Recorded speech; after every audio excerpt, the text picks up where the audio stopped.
At the 31st Annual Screen Actors Guild Awards, Jane Fonda looked back on her life of achievement and spoke out about being woke. Jane Fonda is looking back on her life of achievement at the SAG Awards 2025.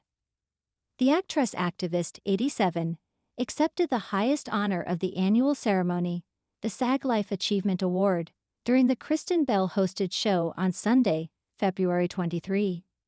After a glowing introduction from presenter Julia Louis-Dreyfus and a montage of her work was played for the crowd, Fonda took the stage at Los Angeles Shrine Auditorium and Expo Hall, amid the crowd's enthusiastic standing ovation.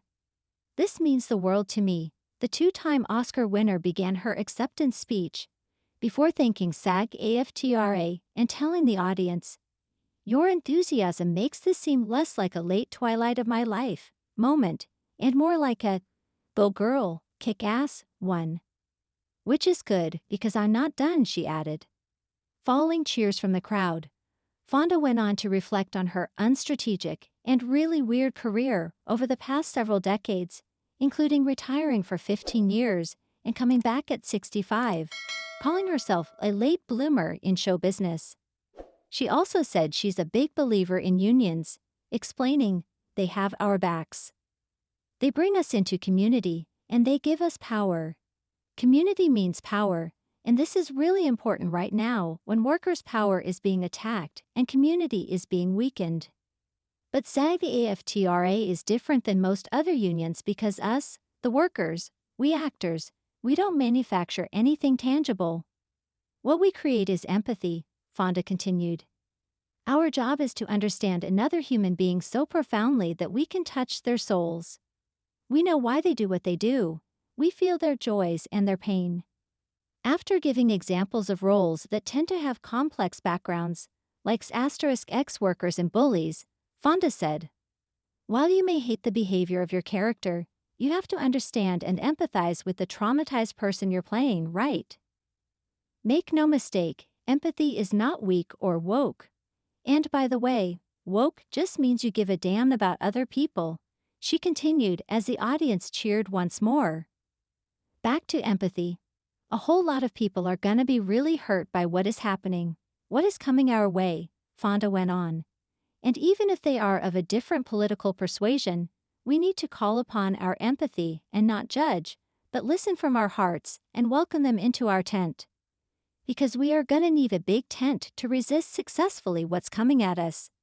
The actress recalled making her first film in 1958, during the tail end of McCarthyism, when so many careers were destroyed. Today, it's helpful to remember, though, that Hollywood resisted. We did. Overseas, brave American producers like Hannah Weinstein hired blacklisted writers. Myrna Lloyd, John Huston, and Billy Wilder founded the Committee for the First Amendment.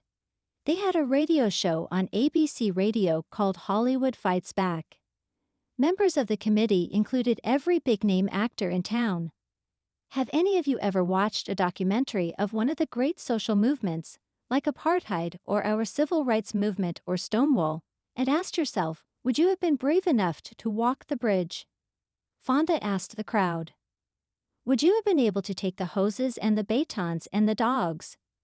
We don't have to wonder anymore, because we are in our documentary moment. This is it, and it's not a rehearsal. This is it, and we mustn't for a moment kid ourselves about what's happening.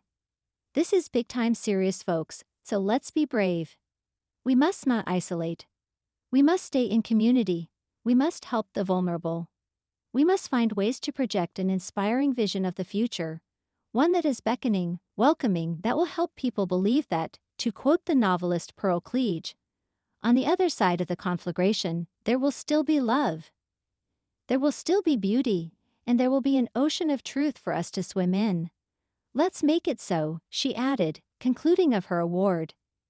Thank you for this encouragement. Thank you. At the 31st SAG Awards honoring the best film and television performances of 2024, with Wicked and Shogun leading this year's nominations list, Fonda is the 60th recipient of the Life Achievement Honor.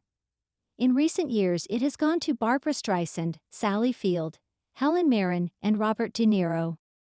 The award is dedicated to a well-established performer who has contributed to improving the image of the acting profession and has a history of active involvement in humanitarian and public service endeavors, per press release.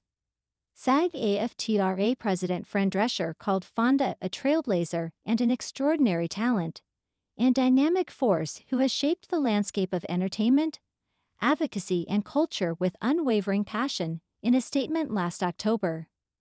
We honor Jane not only for her artistic brilliance, but for the profound legacy of activism and empowerment she has created, added Drescher. Her fearless honesty has been an inspiration to me and many others in our industry. Among Fonda's many other accolades are 2 Academy Awards, for 1971's Clute and 1978's Coming Home, 2 BAFTAs, an Emmy, 7 Golden Globes, and last year's Time magazine Earth Award. The organization Women in Film created the annual Jane Fonda Humanitarian Award in 2021.